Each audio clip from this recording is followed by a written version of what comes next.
அனைவருக்கும் வணக்கம். Welcome back to our channel. இன்றைக்கி விலாகில் பார்த்தீங்கன்னா கிருஷ்ண ஜெயந்தி 2024ஆம் ஆண்டு எந்த நாள் எப்படி கொண்டாடணும், அது மட்டும் இல்லாமல் குழந்தை பாக்கியத்தை கொடுக்கக்கூடிய கிருஷ்ண ஜெயந்தியை எந்த மாதிரி முறையில் வழிபடணும் அப்படிங்கிறது தான் இந்த பதிவு மூலமாக பார்க்க போகிறோம். வீடியோவை கொஞ்சம் கூட ஸ்கிப் பண்ணாமல் பாருங்கள், அப்போ தான் வீடியோ முழுமையாக புரியும். இப்போ வாங்க வீடியோக்குள்ளே போகலாம். குழந்தை வரமுக்காக வேண்டுகின்ற சஷ்டி விரதத்திற்கு ஈடானது பார்த்திங்கன்னா இந்த கிருஷ்ண ஜெயந்தி தான். நம்ம எப்படி சஷ்டி விரதம் குழந்தைக்காக வேண்டி வழிபடுறோமோ அதே மாதிரி இந்த கிருஷ்ண ஜெயந்தி அன்று பார்த்திங்கன்னா நம் வழிபடும் முறை பார்த்திங்கன்னா நம்மளுக்கு குழந்தை பாக்கியம் கிடைக்கும் அப்படிங்கிறது ஒரு ஐதீகமாக சொல்லப்படுது. இந்த கிருஷ்ண ஜெயந்தியில் மனமுருகி கிருஷ்ண பகவானை வழிபடுறது பார்த்திங்கன்னா அடுத்த கிருஷ்ண ஜெயந்திக்குள் குழந்தை வயிற்றில் இருக்கும், இல்லை என்றால் கையில் தவழும் அப்படிங்கிறது ஒரு பெரிய நம்பிக்கை. இப்போ கிருஷ்ண ஜெயந்தி எந்த நாளில் எப்படி வழிபடணும், எந்த மாதிரி நெய்வேத்தியங்கள் படைத்து எந்த நேரங்களில் விரதம் இருந்து வழிபடணும் அப்படிங்கிறத முதல்ல இப்போ தான் நீங்கள் கிருஷ்ண ஜெயந்தி வழிபட போகிறீங்க அப்படின்னா முதல்ல கிருஷ்ணர் படம் வாங்கி வைக்கணும், இல்லைன்னா கிருஷ்ணர் சிலை வாங்கி வைக்கணும். குழந்தை வடிவத்தில் இருக்க கிருஷ்ணரை வாங்கி வச்சு வழிபடுறது இன்னும் சிறப்பு. அதனால் புகைப்படமோ சிலையோ எந்த ஒரு வடிவத்திலும் கூட கிருஷ்ணரை வழிபடலாம். வீட்டில் வழிபட முடியாதவர்கள் கூட கிருஷ்ணர் கோவிலுக்கு சென்று வழிபட்டு சின்ன சின்ன குழந்தைகளுக்கு பார்த்தீங்கன்னா நீங்கள் அன்னதானம் இது மாதிரி பண்ணுறதும் கூட சிறப்பு. விஷ்ணுவினுடைய 8வது அவதாரமாக சொல்லப்படுற கிருஷ்ணருடைய அவதாரம், அது மட்டும் இல்லாமல் பகவான் கிருஷ்ணராக அவதரித்த தினத்தை தான் நம்ம கிருஷ்ண ஜெயந்தி, கோகுல அஷ்டமி, ஜென்மாஷ்டமி இந்த மாதிரி பெயர்களில் நம்ம சொல்கிறோம். அது மட்டும் இல்லாமல் கிருஷ்ணர் அவதரித்த இந்த நாளில் தான் விரதமிருந்து நம்ம வழிபடுறதன் மூலமாக கிருஷ்ணரே நம்ம வீட்டுக்கு குழந்தையாக பிறப்பார் அப்படின்னு சொல்லப்படுது. இந்த வருடம் 2024ஆம் ஆண்டு கிருஷ்ண ஜெயந்திக்கான விரதம் எந்த முறையில் இருக்கணும் அப்படிங்கிறத இப்போ பார்க்கலாம். கிருஷ்ண ஜெயந்தி விரதம் இருக்க விரும்புபவர்கள் பக்தர்கள் கிருஷ்ண ஜெயந்திக்கு முன்தினம் பார்த்தீங்கன்னா ஒரு வேளை மட்டும் உணவு சாப்பிட்டு விரதத்தை ஆரம்பிக்கணும். பிறகு கிருஷ்ண ஜெயந்தி அன்று நாள் முழுவதும் பார்த்தீங்கன்னா எதுவும் சாப்பிடாமல் விரதம் இருக்கிறது ரொம்ப முக்கியம். அது மட்டும் இல்லாமல் பெண்கள் விரதம் இருக்கும்போது கிருஷ்ண ஜெயந்திக்கு அடுத்த நாள் வரை விரதம் இருந்து அதுக்கப்புறம் விரதத்தை நிறைவு செய்யணும். அதுக்கான காரணம் என்னன்னு பார்த்தீங்கன்னா ரோகிணி நட்சத்திரமும் அஷ்டமி திதியும் நிறைவடையும் வரை கிருஷ்ண ஜெயந்தி விரதம் கடைபிடிக்க வேண்டும் அப்படிங்கிறது ஒரு பெரிய ஐதீகம். அதனால் இந்த நட்சத்திரத்தை இதெல்லாம் கவனத்தில் வச்சுட்டு நம்ம கிருஷ்ண ஜெயந்தி விரதத்தை கடைபிடிக்கிறது ரொம்ப ரொம்ப அவசியம். 2024ஆம் ஆண்டு கிருஷ்ண ஜெயந்தி எப்பொழுது அப்படிங்கிறத பார்க்கலாம். இந்த ஆண்டு 2024ஆம் ஆண்டு கிருஷ்ண ஜெயந்தி ஆகஸ்ட் 26ஆம் தேதி திங்கட்கிழமை அன்று கொண்டாடப்படுது. அது மட்டும் இல்லாமல் இந்த நாளில் கிருஷ்ணரை நினைத்து விரதமிருந்து வழிபடுறதுனால நினைத்த காரியங்கள் அனைத்தும் நிறைவேறும். அது மட்டும் இல்லாமல் குழந்தை பாக்கியம் கிடைக்கும் அப்படிங்கிறது பெரிய ஐதீகம். விரதம் இருக்கும் முறைகள் அது மட்டும் இல்லாமல் வழிபடும் முறைகள் என்ன அப்படிங்கிறத பார்க்கலாம். கிருஷ்ண ஜெயந்தி அன்று அதிகாலையில் எழுந்து நீராடி பிறகு வீட்டை சுத்தம் செஞ்சு அரிசி மாவினால் கோலம் போட்டு மாவிலை தோரணம் கட்டி பூஜை அறையை சுத்தம் செஞ்சு பூக்களால் அலங்கரிக்க வேண்டும். கோலம் வீட்டு வாசலிலிருந்து பூஜை அறை வரை போட வேண்டும். இப்படி செய்தால் குழந்தை கிருஷ்ணரை வீட்டிற்குள் அழைப்பதாக அர்த்தம். அது மட்டும் இல்லாமல் உங்கள் வீட்டில் உள்ள பூஜை அறையில் கிருஷ்ணருடைய படத்தை வைத்து பூக்களால் அலங்கரித்து கிருஷ்ணருக்கு பிடித்த மாதிரியான உணவுப் பொருட்கள் வெண்ணெய், சர்க்கரை, அவல், முறுக்கு போன்றவற்றால் நெய்வேத்தியமாக படைத்து பூஜை அறையில் பூஜை செய்ய வேண்டும். இந்த நாளில் சிறு குழந்தைகளுக்கு கிருஷ்ணருடைய கதைகளை சொல்ல வேண்டும். அது மட்டும் இல்லாமல் கிருஷ்ண ஜெயந்தி அன்று கிருஷ்ணரை காலையில் பார்த்தீங்கன்னா வழிபடுவதை விட மாலையில் வழிபடுவது இன்னும் சிறப்பு. ஏனெனில் கிருஷ்ணர் நள்ளிரவில் தான் பிறந்தார் அப்படின்னு புராண கதைகள் சொல்லப்படுது. அது மட்டும் இல்லாமல் நம்ம வீட்டில் இருக்க குழந்தைகளுக்கு கிருஷ்ணருடைய வேடங்களை போட்டு கிருஷ்ண ஜெயந்தி அன்று அவர்களுக்கு பலகாரம் கொடுக்கறது இன்னும் சிறப்பு.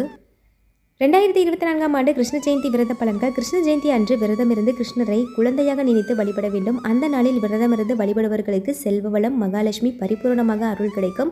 அது மட்டும் இன்றி குழந்தை இல்லாதவர்களுக்கு கிருஷ்ண ஜெயந்தி அன்று விரதமிருந்து கிருஷ்ணரை நினைத்து வழிபடுவதன் மூலமாக குழந்தை பாக்கியம் கிடைக்கும் அப்படிங்கிறது பெரிய நம்பிக்கை. கிருஷ்ண ஜெயந்தி அன்று கிருஷ்ணரை வழிபடக்கூடிய சரியான நேரம்னு பார்த்தீங்கன்னா ஆகஸ்ட் 26ஆம் தேதி காலையில் 9:13 மணிக்கு தொடங்கி ஆகஸ்ட் 27ஆம் தேதி காலை 7:30 மணி வரை உள்ளது. அதே சமயத்தில் ரோகிணி நட்சத்திரமானது ஆகஸ்ட் 26ஆம் தேதி இரவு 9:41 மணிக்கு தொடங்கி ஆகஸ்ட் 27ஆம் தேதி இரவு 8:54 வரை இருக்கும்.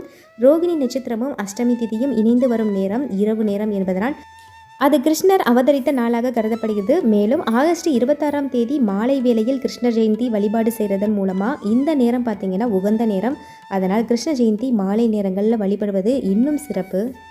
அதனால் கிருஷ்ண ஜெயந்தி நாளில் கிருஷ்ண பக்தர்கள் 24 மணி நேரமும் விரதத்தை கடைபிடித்து நள்ளிரவில் தங்களது விரதத்தை முடித்துக்கொள்வது வழக்கமாக வச்சிருப்பாங்க. கிருஷ்ண ஜெயந்தி நாளில் விரதம் இருப்பவர்கள் செல்வ செழிப்புடன் வாழ்வார்கள் அப்படிங்கிறது ஒரு பெரிய நம்பிக்கை. அந்த நாளில் நீங்கள் விரதம் இருக்க விரும்பினால் செய்ய வேண்டியவை, செய்யக்கூடாதவை என்ன அப்படிங்கிறத பார்க்கலாம். கிருஷ்ண ஜெயந்தி நாளில் முக்கியமாக செய்ய வேண்டியவை என்னன்னு பார்க்கலாம். கிருஷ்ண ஜெயந்தி நாளில் விரதம் இருப்பவர்கள் உணவு எதுவும் சாப்பிடாமல் தண்ணீர் மட்டுமே குடிக்க வேண்டும். இதுவே விரதத்தினுடைய முக்கிய நோக்கம். ஒருவேளை நீங்கள் மருந்து எடுத்துக்கொள்பவராக இருந்தால் பழங்கள் மட்டும் சாப்பிடலாம். முக்கியமாக அரிசி உணவு சாப்பிடுவதை தவிர்த்துவிட்டு ஜவ்வரிசி, கஞ்சி, சப்பாத்தி இது போன்ற உணவுகளை எடுத்துக்கொள்ளலாம். மருந்து மாத்திரை சாப்பிடுபவர்கள் பால் மற்றும் பழங்கள் மற்றும் சாப்பிட்டு அவர்களுடைய விரதத்தை தொடர்ந்து செய்யலாம். அது மட்டும் இல்லாமல் கிருஷ்ண ஜெயந்தி அன்று தான தர்மங்கள் செய்கிறது ரொம்ப நல்லது. கிருஷ்ண ஜெயந்தி அன்று செய்யக்கூடாதவை என்ன அப்படிங்கிறத பார்க்கலாம். கிருஷ்ண ஜெயந்தி அன்று நம்ம வீட்டில் துளசி செடிகள் இருந்துச்சுன்னா அன்னைக்கு செடிகளை பறிக்கக்கூடாது. அதுக்கு முந்தின நாள் வேணால் நீங்கள் பறிச்சிக்கலாம், இல்லைன்னா கடைகளில் கூட நீங்கள் வாங்கிக்கலாம். அதனால் அன்னைக்கு துளசி செடியை பறிக்கிறத தவிர்க்கிறது ரொம்ப நல்லது. அடுத்ததாக கிருஷ்ண ஜெயந்தி அன்று பார்த்திங்கன்னா வீட்டில் வைக்கக்கூடிய முக்கியமான பொருட்கள், ஏன்னா கிருஷ்ண ஜெயந்திக்கு கிருஷ்ணருக்கு பிடித்த மாதிரியான பொருட்களை வச்சு வழிபடுறது ரொம்ப விசேஷம் இல்லையா? அதனால் கிருஷ்ணருக்கு பிடித்த மாதிரியான முக்கிய பொருட்கள் என்ன அப்படிங்கிறத பார்க்கலாம். கிருஷ்ணருக்கு பூஜை செய்து வழிபடும் பொழுது வைஜெயந்தி மாலை அப்படின்ற மாலை இருக்குது. இந்த மாலையை கிருஷ்ணருக்கு அணிவித்து வழிபடலாம். ஆனால் இப்போ இருக்க காலகட்டத்தில் இந்த மாலை கிடைக்கிறது ரொம்ப அரிது. அதனால் கிருஷ்ண பகவானுக்கு மிக பிடித்த மாதிரியான மலர்கள் பார்த்திங்கன்னா துளசி மலர்கள். துளசி மலரை நல்லா நீங்கள் கோர்த்து மாலையை அணிவிச்சு கிருஷ்ண பகவானை வழிபடுவது ரொம்ப ரொம்ப சிறப்பு. அடுத்ததாக கிருஷ்ண பகவானுக்கு பிடித்த மாதிரியான பொருள் பார்த்திங்கன்னா வலம்புரி சங்கு. வீட்டில் வலம்புரி சங்கு இருந்ததுன்னா அந்த சங்கை பார்த்திங்கன்னா அன்றைக்கி நம்ம நல்லா நீட்டாக சுத்தம் பண்ணிவிட்டு வலம்புரி சங்கில் நீர் நிரப்பிட்டு கொஞ்சமாக பச்சை கற்பூரம் இல்லைன்னா துளசி அதில் சேர்த்து நம்ம பூஜைக்கு வைத்து வழிபடுறது ரொம்ப நல்லது. இல்லை என்றால் நீங்கள் பச்சரிசி நிரப்பி அதில் கொஞ்சம் ஏலக்காய், லவங்கம் சேர்த்து துளசி வச்சு வழிபடலாம். 2 முறைகளில் எந்த முறைகளில் வேணாலும் வலம்புரி சங்கை வச்சு வீட்டில் வழிபடுறது ரொம்ப சிறப்பு. அதுவும் கிருஷ்ண ஜெயந்தி அன்று வழிபடுறது பார்த்திங்கன்னா மேலும் சிறப்பு அப்படின்னு தான் சொல்லணும். ஏன்னா மகாவிஷ்ணுவனுடைய அவதாரம் தான் கிருஷ்ணர்.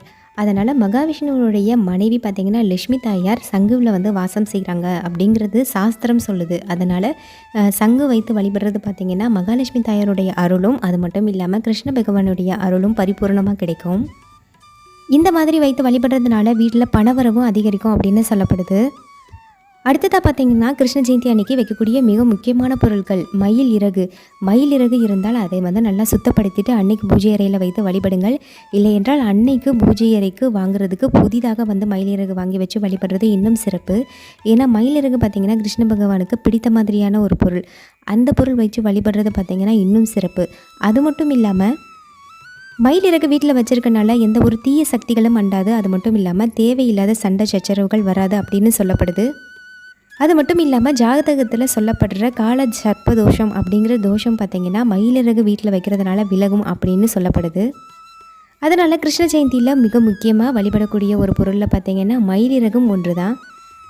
அடுத்ததாக பார்த்திங்கன்னா மிக முக்கிய பொருட்களில் ஒன்றாக சொல்லப்படுற புல்லாங்குழல் கண்டிப்பாக பார்த்திங்கன்னா கிருஷ்ணர் வழிபாட்டிற்கு உகந்தது அப்படின்னு தான் சொல்லணும். கிருஷ்ணர் வழிபாட்டில் புல்லாங்குழல் கண்டிப்பாக வச்சு வழிபடணும். அது மட்டும் இல்லாமல் புல்லாங்குழல் பார்த்திங்கன்னா மரத்தாலான புல்லாங்குழல் இருக்குது. அது மட்டும் இல்லாமல் வெள்ளியில் புல்லாங்குழல் இருக்குது. இந்த மாதிரி புல்லாங்குழல் பார்த்திங்கன்னா பூஜை அறையில் வச்சு வழிபட்டதுக்கு அப்புறமா நம்மளுடைய பூஜை எல்லாம் முடிஞ்சதுக்கப்புறம் அதை பணவரவு அதிகம் இருக்கிற இடத்துல வச்சு நம்ம வழிபடுறது ரொம்ப அவசியம். இதனால் எந்த ஒரு பொருளாதார பிரச்சனையும் ஏற்படாது. அதனால் கிருஷ்ண பகவான் வழிபாட்டிற்கு பார்த்திங்கன்னா மிக உகந்த பொருட்களில் ஒரு பொருள் பார்த்திங்கன்னா புல்லாங்குழல். அடுத்ததாக பார்த்திங்கன்னா கிருஷ்ண பகவானுக்கு ரொம்ப பிடித்த மாதிரியான ஒரு உயிரினம் அப்படின்னு பார்த்தா அது பசு கன்று தான். ஏன்னா தாய் என்ற பட்டம் பசுவிற்கு கிடைத்ததற்கு முக்கிய காரணமே பார்த்திங்கன்னா கிருஷ்ண பகவான் தான். அதனால் கிருஷ்ண ஜெயந்திக்கு நீங்கள் ஏதாவது ஒரு பொருள் வீட்டுக்கு வாங்கணும் அப்படின்னு நினச்சிங்கன்னா பசுவில் கன்று பால் குடிப்பது போன்ற இருக்கிற ஸ்டாச்சு வெள்ளியிலையோ இல்லை உங்களால் முடிந்தது எந்த மாதிரி முறையில் நீங்கள் வாங்கி வைக்கணும்னு நினைக்கிறீங்களோ வாங்கி வச்சு வழிபடுவது இன்னும் சிறப்பானது. அது மட்டும் இல்லாமல் கன்றுடன் இருக்கிற பசுவை வாங்கி நம்ம கோவில்களுக்கு கொடுக்கறது ஒரு நல்ல விஷயம். அது மட்டும் இல்லை, அது ஒரு சிறப்பான விஷயம் அப்படிங்கிற மாதிரி சாஸ்திரங்கள் சொல்லுது. கிருஷ்ணர் வழிபாட்டில் எந்த மாதிரி பொருட்கள் எல்லாம் கிருஷ்ணர் வழிபடுவதற்கு முன்னாடி நம்ம வாங்கி வைக்கணும், எந்த மாதிரி பொருட்கள் வாங்கி வைக்கிறதுனால என்ன பலன் கிடைக்கும், இது மாதிரியான விஷயங்கள் எல்லாத்தையும் உங்கள் கூட நான் ஷேர் பண்ணிட்டேன். இதுவும் கண்டிப்பாக உங்கள் எல்லாருக்கும் யூஸ்ஃபுல்லாக இருக்கும் அப்படின்னு நான் நம்புகிறேன்.